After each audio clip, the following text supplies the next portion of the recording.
Welcome, folks. I want to give some brief thoughts on what could Math plus YouTube become. So we'll try to make this forward-looking.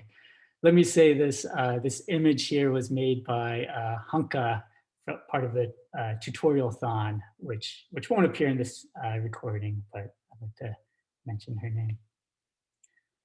So academia is changing, and I don't think any of us really know how. I do think it's worthwhile to try to brainstorm, despite the pandemic, how can we invest in each one of ourselves and each other? So I've been doing a lot of experiments related to YouTube.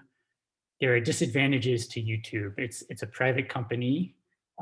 In anything like YouTube, Facebook, etc., you are the product. So even if you're not paying money, somebody might be making money off of you. There are monetization questions associated. So Aatrn, which is an online seminar I organize, we've pledged to never monetize our channel. And I think that would be a great academic convention if it gets adopted. But these things need to be discussed and figured out. So, in the internet, sometimes people are mean to each other, and you need to figure out ways to protect everybody involved in terms of privacy, things like that. I don't think of comments on YouTube as so much of a disadvantage, but let me just say, if you do start your own YouTube channel, you should disable all the comments at first, unless you're happy to moderate them. That's what we currently do. So we have a lot of viewers. We have 1,800 subscribers. We do moderated comments, so every comment that appears on our YouTube channel, myself or somebody else approves. And we still only get one comment a day or something like that. So one moment. Oh, let's see.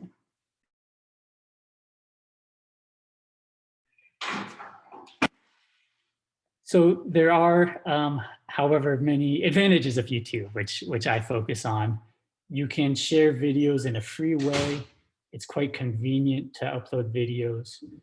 Your viewership grows over time, which is not the case for most other public repositories that I know of videos, just because it's easily searchable. When you search for something, you're quite likely to find a YouTube video. A big one for me is that you can learn from YouTube analytics. So I keep close track of which content gets watched, and that's an idea of, oh, maybe we should try something more along those lines.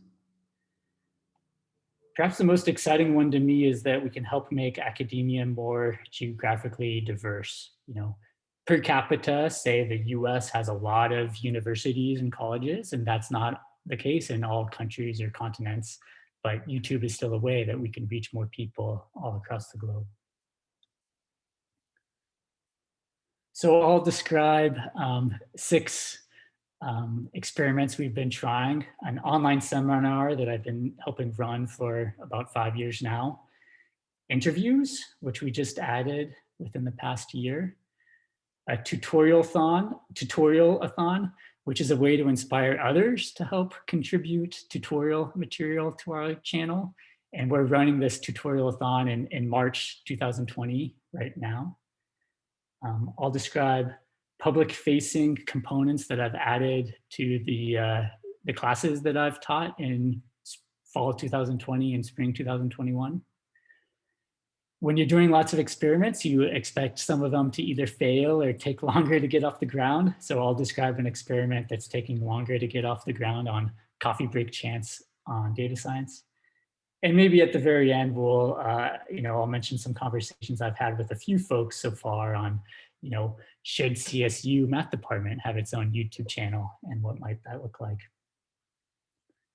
My philosophy on mathematicians recording is that we're not video recorders. We don't have time in our schedules to spend a lot of time editing videos. But can you find a way to record and share many of the amazing things that you already do? No video editing is sort of allowed, unless you want to spend extra time on that. Okay, so let me describe the Aatrn, or Applied Algebraic Topology Research Network online seminar that I co-organized with Sarah Kalishnik and Elkanan Solomon. This grew out of the thematic year at the Institute for Math and its Association in Institute for Math and its Applications in Minnesota in 2013, 2014, where I was a postdoc. And the director of the IMA had the good idea to try to establish a online community afterwards. That was Fidel Sentosa. And Peter Bubenik was the first director of Aatrn. And then I joined him in 2015 or 16, and then took over in 2016 or 2017. So we had an online seminar meeting once every other week during the academic year since fall 2014. So when the pandemic hit, we had about 500 subscribers to our YouTube channel. We now have 1,800 subscribers, okay? We have 248 videos in our library, at least 100 of which, probably more, are new as of this past year. If you average over the past year, we have 13 hours watched per day, but things are growing, and we have had a lot of recent activity. Now we average 24 hours watched per day. So I view my contributions to this seminar as probably the most important thing that I do. I mean, advising PhD students is maybe equally as important, but I really think this is, you might think that 24 hours watched per day is 24 people watching for an hour each, but it's really 240 people watching for 10 minutes each, or even more people watching for less. You can track on YouTube viewership from other places. It's not so convenient, but these are a select few who have higher percentages. Most of our viewership is the US, but we get a non-trivial amount of viewership, for example, from India.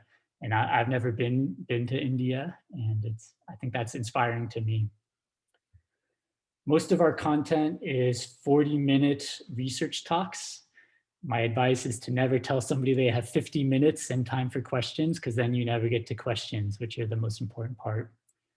But when the pandemic hit, we realized that early career folks would be affected the most. And we did do a good job of hosting a lot of 20-minute early career talks over summer 2020 and January 2021, where we fit 2 20-minute early career talks within an hour-long slot. We've experimented some with tea time, so show up and just chat with each other in breakout rooms on Zoom.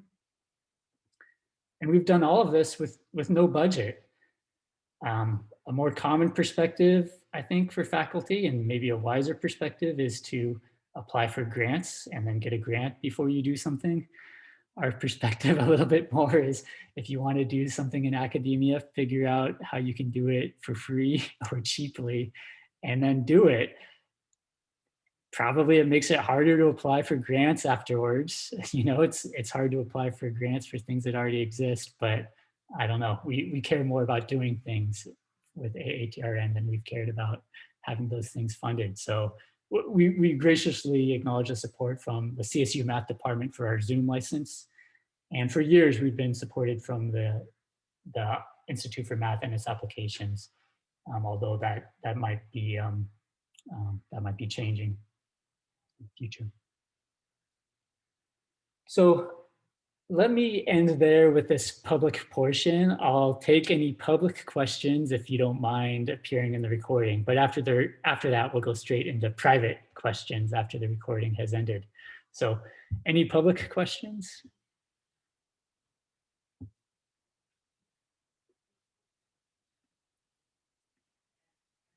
All right, well, thanks so much.